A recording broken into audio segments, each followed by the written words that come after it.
right. Yes. Yes, we want to know. We're back. Hello. We're back for more. Well, good morning. Happy Monday. Welcome to the latest episode of the Project Failure Files. This series is for anyone who manages people, projects, or processes for a living. I am Sharon Weaver, founder and CEO of Smarter Consulting. And I'm Christian Buckley, founder of Collab Talk, and welcome to another episode of our series where Sharon and I explore management and leadership topics from the perspective of what not to do. And in this episode, we're going to go a little bit into the technology side of things. In a way, it's definitely still a management issue, but one that pops up more often in technology projects, and it is the mistake of skipping the testing. Yeah, maybe a broader way to think about it is to not complete your risk analysis, your risk assessment analysis. Fine. Yeah, that fits.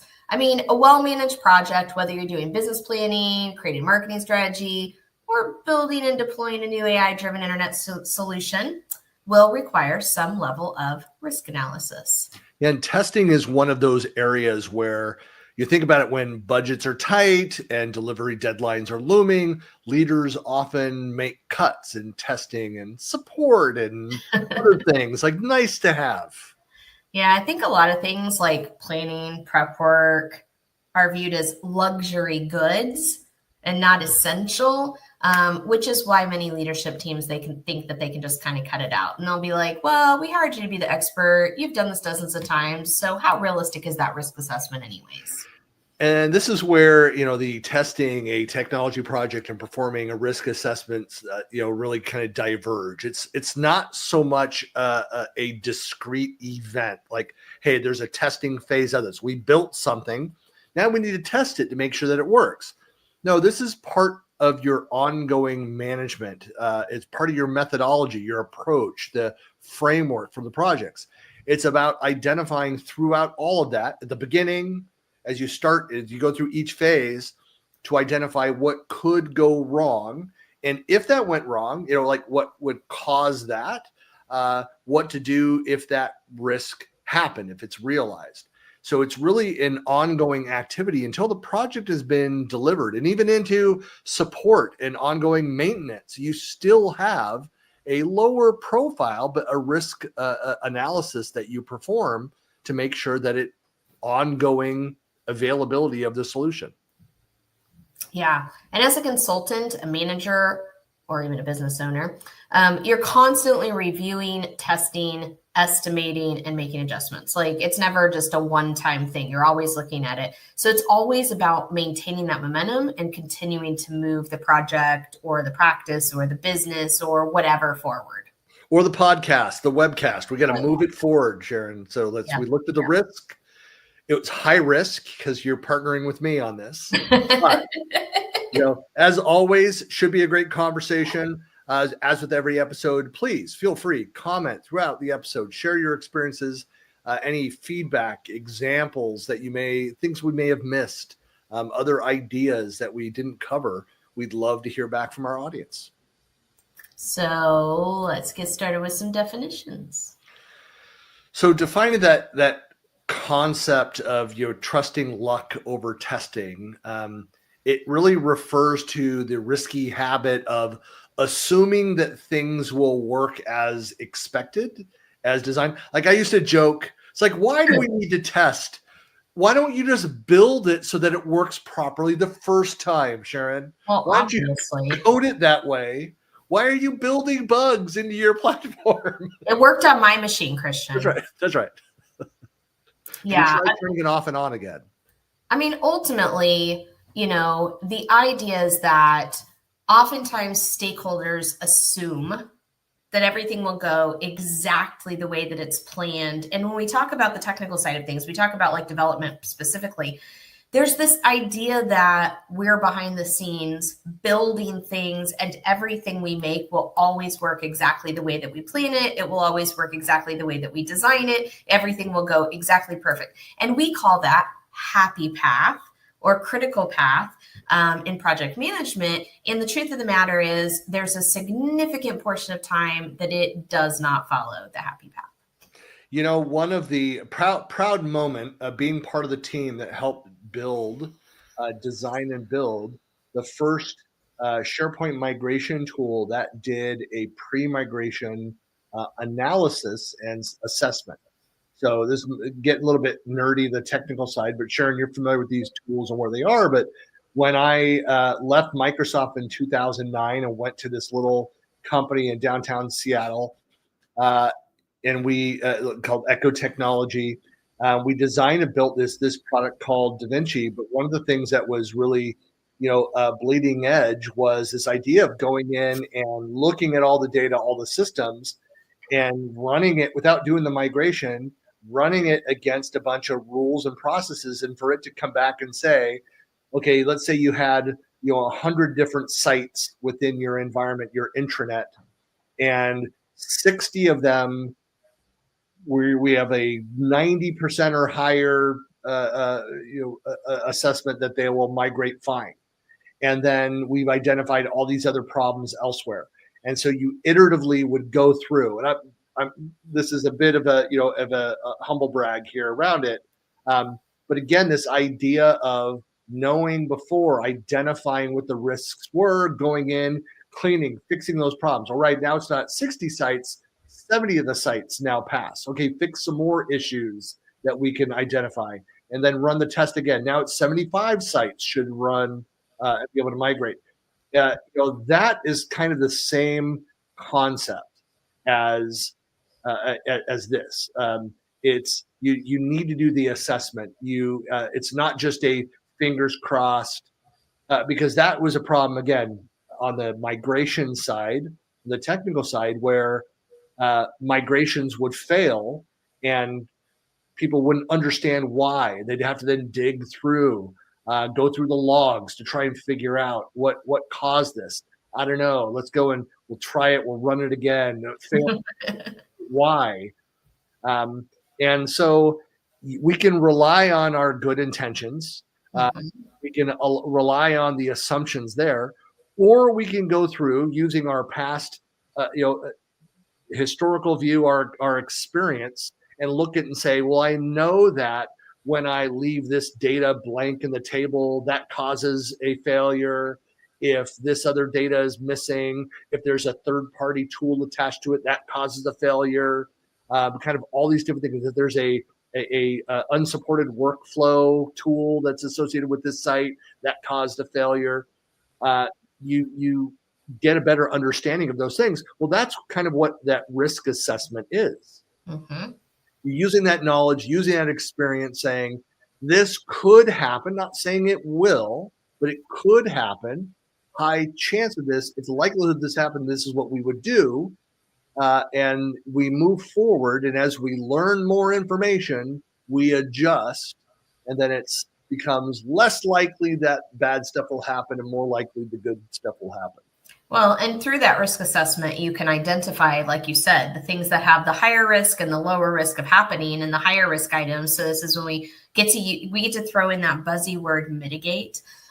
So we have a mitigation plan, and the mitigation plan is really designed to say, what are the risks that we have and how can we avoid those risks? And the really nice thing about doing it this way is instead of just kind of trusting that everything's going to be okay, you have a lot more control over managing the risk and making sure that things are going to go the way that you want them to go.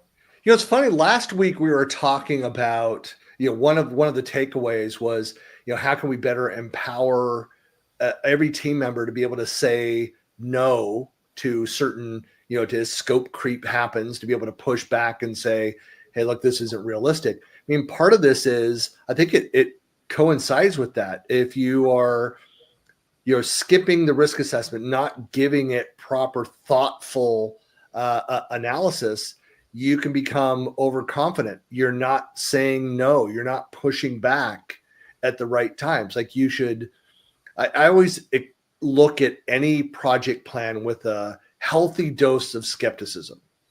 And I go in and I look at those areas. And again, with my experience, looking at certain areas, like you think you're going to do that in 3 days. I was going to say, it only takes 5 minutes, Christian. Like it only takes 5 minutes. Just do it. Yeah. That only takes 5-minute things. So the things that end up screwing a bunch of other stuff up and taking weeks longer. So Yeah. I mean, then there's all the other fun stuff, like the sooner you're able to identify a problem, the lower the cost it is. The longer it takes to identify a problem, which should have been caught early, then the amount of rework and cost and effort it takes to fix that. I mean, again, there's so many studies on this topic. Yeah. So many studies. Well, it's, I guess the other aspect of this is, you need to spot the kind of the early warning signs of the right ways to kind of test your hypotheses about a project. It's great having dashboards. You can also get carried away with all the analytics side. At some point, you need to try things. You need to move forward because sometimes some things may seem overly optimistic and they might be correct. Yeah. And make sure that you're watching those dashboards along the way. And, make sure that what you're doing is working. And if you need to stop, this is, so the whole reason that the lean system exists to begin with is because there's always that opportunity to pull the handle and say something's broken, to your point of, rework. If I can stop it before it needs rework at any point along the way, then I can make sure that everything's okay. But if it's not, like if everything is going swimmingly, right, then we want to allow that to continue to progress. You think of like the cultural impacts again, it ties in closely to last week is that not properly going through, being overly optimistic, I guess, can create a lot of stress. It can create a lot of rework. It most definitely will require rework when you start to identify the issues late because you glossed over the details. That's essentially what's happening here. You're glossing over the details. It also then damages the credibility. And there might be really, a lot of hardworking people on the team. They're also damaged by that because they're part of the broader project failure. And so just then directly ties into the title of it. Here we are. It's a continuum supporting the name of the show. It's great. No, I think it develops a reputation too, because when you think about the idea of, consistently kind of ignoring the need to make sure that everything has some level of quality. And there are entire groups and sites and things around quality control in and of itself, right? So there's risk management, there's quality control. But I think when you ignore that, you kind of get a reputation of not testing your stuff. And we all, there's so many stories and memes and things about the places that we know that are just kind of well known for not testing things, and they develop a reputation for that. And so culturally, what ends up happening is, you're associated with a team, a group, a company, a project, a product, a platform, whatever it is that you're doing that kind of is known for not delivering quality work. And I think, culturally, that just kind of can be hard on people. Right. And what's funny is that then impacts new people come on. They think, hey, we can cut corners here. These risks are normalized. We can gloss over stuff. We can, not put in a full effort on these projects. Yeah, no, it has a cascading effect for sure. I mean, without saying names, it's like you just always know sometimes when you go through the drive-through that you're probably not going to get a milkshake. I thought you were going to go somewhere else with it, like naming names. I was getting ready to start guessing. Ooh, who's she talking about? Do I know the person? Have I worked with them before? You're talking about fast food restaurants and things others. Yeah. I'm just thinking, places that are not known for quality output. Yeah.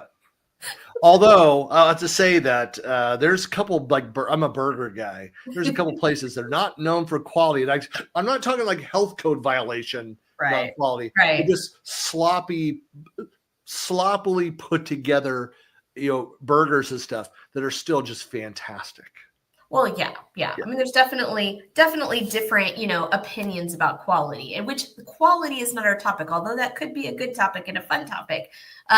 We're talking about the idea that we're not making sure that what we're doing is meeting any sort of defined expectation. And so culturally, you end up, and I think this is actually a great point, is that you go down this path of, well, what was the expectation to begin with? And so the expectation, we talk about in Agile, the definition of done. And when we don't have a definition of done, we don't have expectations, we just have do, right? Do the work, deliver the work, but there's no expectation of how good it should be, or what should it be, or what is a quality level, or anything like that. We're just making things. Yeah, I would always ask is like, what is the definition of done? When do we know we're done around that? So if the quality is no issue, I guess we're done now. I suppose it's done.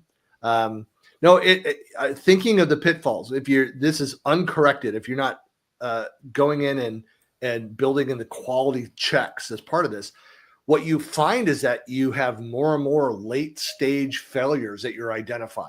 You will find them. They'll come out because if nothing more than when you try to deliver to the client and the customer's trying to, whatever project, technology or business problem, the client, the stakeholders, they'll identifying, and it makes it worse. It's more painful. It costs more. Could have the project taken away from you. They could be shipped to another vendor. I remember working with a early client. So this is 20 plus years ago. And it was a solution that was not ready for prime time. I could come forward a little bit and talk about another big software company that I worked at in the mid 2000s, late 2000s, where they tried to go live with a product that was not ready for that. And it ended up costing more for to try to stick with the date that was promised by an executive that never had buy-in from the team delivering it. And so we were held to that standard to deliver. And then it failed on most of the tests. And the customer was furious. I think that's your best case scenario. I mean, I think, especially in software, I think the best case scenario is that customers are unhappy. Well, I was going to say that there were financial penalties as well. That's what I was going to say, is because the worst case scenario is then we start getting into regulatory issues where we have financial penalties, fines, or heaven forbid we get into legal issues. Right. Well, I had that with a client too, where I was brought in to do a QA refinement. Actually built a QA team that didn't exist before, with a lot of their internal IT team for the solutions they're building, but working with and doing an audit of their systems and and they were getting daily fines from credit card companies for lack of process and spot checks that had found behavior that was unbecoming of a company that's handling credit cards. I could totally see you being a fantastic auditor. It was, I will say that there were fun aspects of that, but where it got real was doing a spot check on one department. And I found people lapsed right back in after the training and the systems were put in place. And 2 people got fired the next morning. Yeah. So it's like, I hate messing with people's livelihoods there, but this was thousands of dollars a day in fines. Mm-hmm. And so there was just no excuse for that. But anyway, so late stage failures, the erosion of the confidence in your end customers and your clients, and then rework that is so much rework. So it happens all the time. It's a testing debt. If you're either going to pay for it up front, have it in place, identify all those things and go and fix it up front, or you pay for it later. I don't know what research has been done, 5x, 10x. I've heard lots of numbers thrown at it. It's definitely more expensive later. Yeah, no, it's documented. So many studies done on the earlier you can fix something, that the cheaper it ultimately is. However, that said, with as fast as things have been happening lately and as fast as things are getting rolled out, it just seems more and more that is just kind of more the norm. But what you will find a lot of times is that you will spend more time fixing things.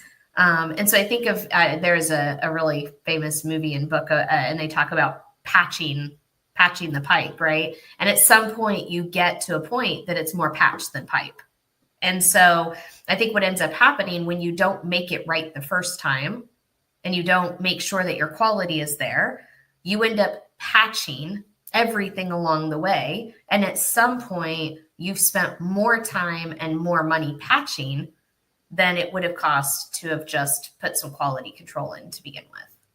You know, having worked with a couple different services companies that have gone in and developed products and moving from service to product models. And it's not like you just go in and say, hey, we're going to go and build this product, especially if there's any complexity to it. It will move from a service, like a consulting service, like we'll go in and build you a custom widget, whatever the thing is. It's not like it's just suddenly, hey, now it's a product and you can just buy it and install it yourself. There are multiple phases and steps to get it there that are heavy services until finally to get to the place where, you know, somebody could, you know, download a file or a number of files there and then, you know, deploy it, configure it on their own with documentation, walk them through that. And it's interesting to, again, a learning experience of moving through that process.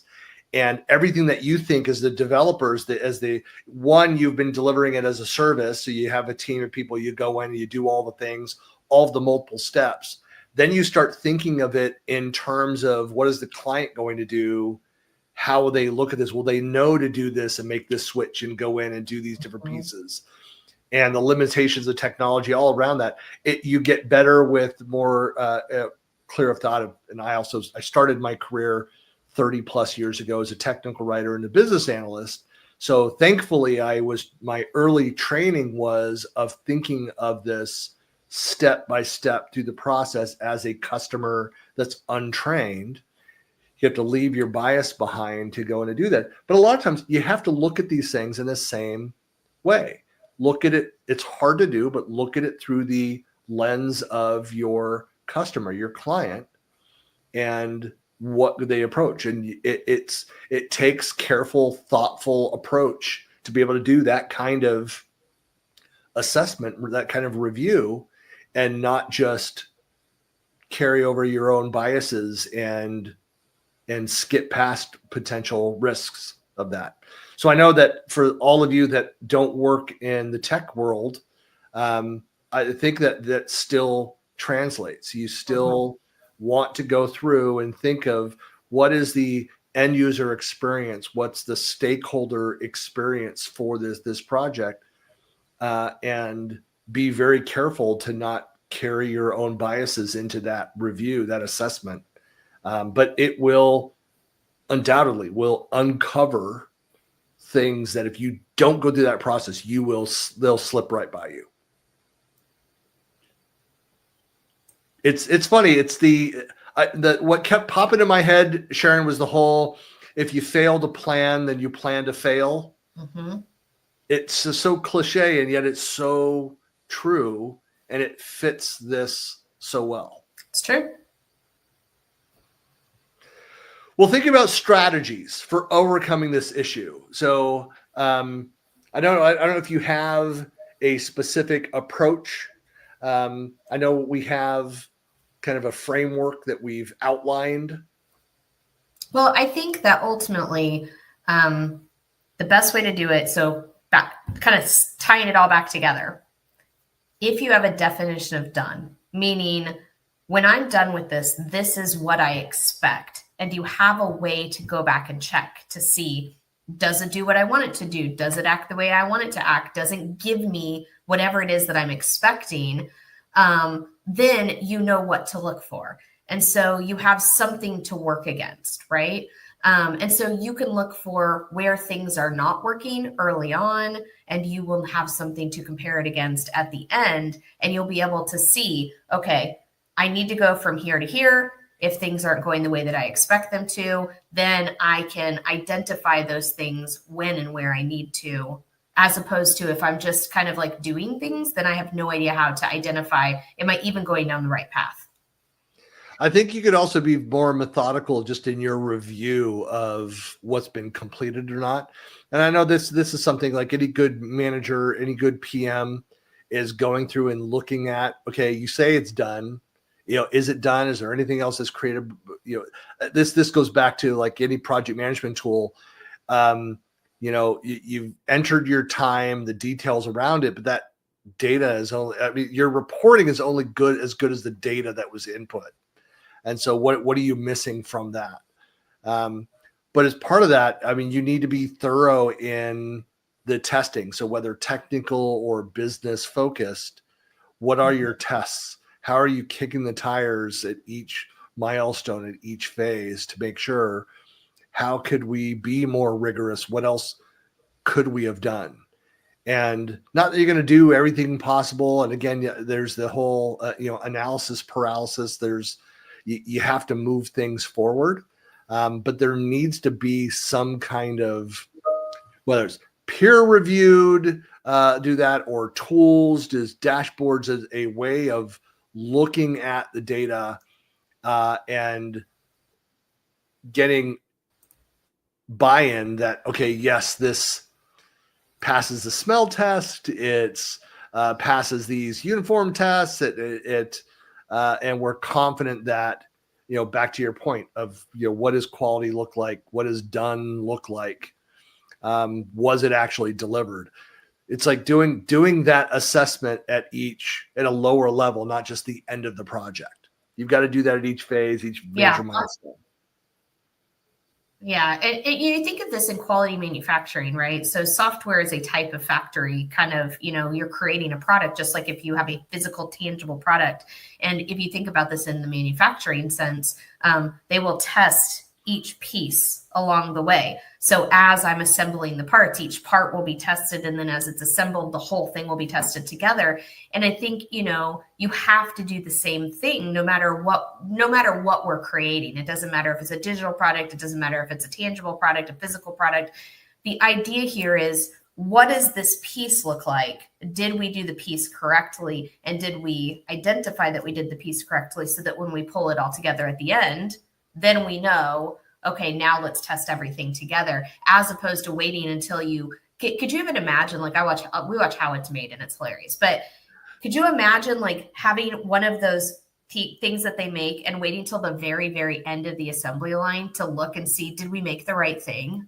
Yeah. Does it work? Like that'd just be silly, Well, it makes me think of like the digging of the channel.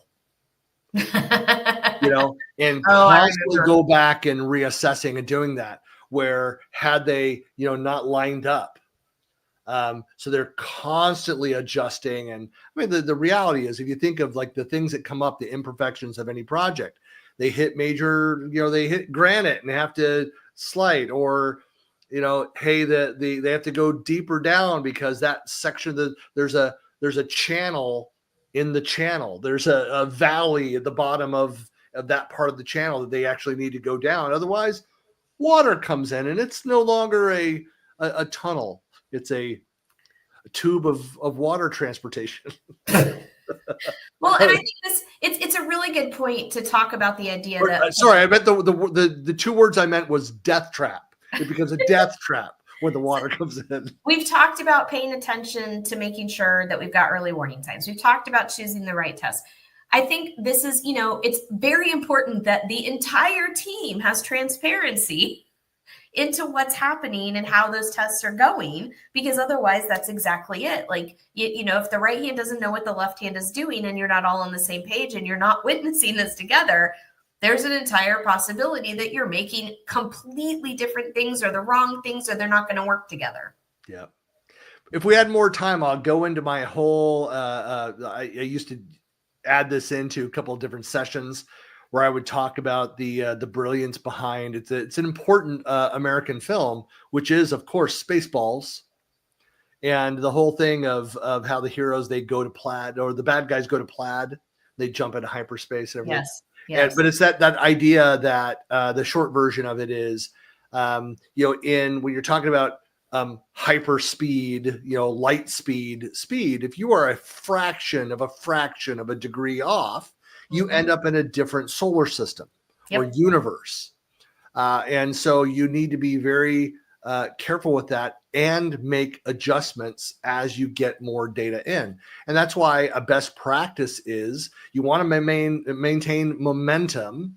You want to continue moving forward, because if you're not moving, you're not learning. And then doing those measurements and then adjusting. And so part of the cultural aspects of quality, of testing, of kind of all these things is that it's okay to identify, hey, we were wrong, or we need to adjust this. It's better to adjust than not. Yeah, no, I agree. I think if you're consistently doing a little bit of testing along the way, it keeps you flexible and keeps you focused, but it still makes sure that you're meeting quality standards. Yeah. Well, thinking about best practices. So, one is, automate as much as that is possible. Again, I'd say that we're, again, not focusing on the technology side of things, but having, the assessment built into your approach, your methodology is critical. Don't cut out the testing part of it, the risk assessment part of it. It should be part of a critical aspect of every single project that you go through that. And again, it might be something where, hey, there's not high risk. It's something we've done. It's a rinse repeat type project. However, we know this. Here's some low to mid-level risks that could happen. They're low percent of happening, but here's what we would do. You have a plan for those things. And then if something, the unexpected happens, I always use if someone, your key person, is hit by a bus, you have a plan. Mm-hmm. You're not caught by surprise. I prefer that they win the lottery, but that's okay. Right. I've heard it both ways. But yeah, no, I think having that testing baked into your process makes a lot of sense. And as part of baking that into the process, make sure that there's a feedback loop. Make sure that there's a way for people to report, everything from identifying additional risks that we didn't know about, all the way to things that are going wrong as part of the existing project, process, product, whatever it is we're talking about. Yep. I've also seen organizations a couple times where they've gamified the process of identifying problems or risks. Now, what you don't want, you have to make sure you encourage the right behaviors, that people aren't causing problems, therefore, to get the reward of identifying the problem. Yeah, we don't want to create problems for the sake of winning a prize, but identifying existing real problems is a good tactic. And again, that's something where you just want to encourage culturally this, that level of transparency, and where it's not a shoot the messenger type culture where people are, comfortable with and feel empowered to come up and say, hey, I'm seeing this. I think we need to change this, and to voice their opinion, voice their feedback. You want to have that kind of culture where people are talking and sharing information, as ultimately we'll have better, healthier, more robust delivery of solutions of projects. Yeah. And we've talked about this in the past, but making sure that you have metrics as part of every single project, but making sure that you've got testing metrics included in there. Because at the end of the day, like any project, if you see any project and all of the tests are all green all the time, no, it's totally like that. Life is like that, Sharon. What are you talking about? That is not a real thing. Like there's almost always a test that fails somewhere. So making sure that you have testing metrics that are real as part of the healthier project, I think can help you to really understand kind of where you need to focus and things that you need to work on. Yep. If your audit comes back and says there's no tests that are failing, you've just found a failure. Yeah. Congratulations. Yeah. Call to action on this. It's worthwhile to go through and do an audit of your testing scenario. So again, whether technical or business focused, identify areas where, where are the assumptions being made? What is your review process of those assumptions? What is your ongoing risk assessment throughout the life cycle of the project? Is it part of your methodology?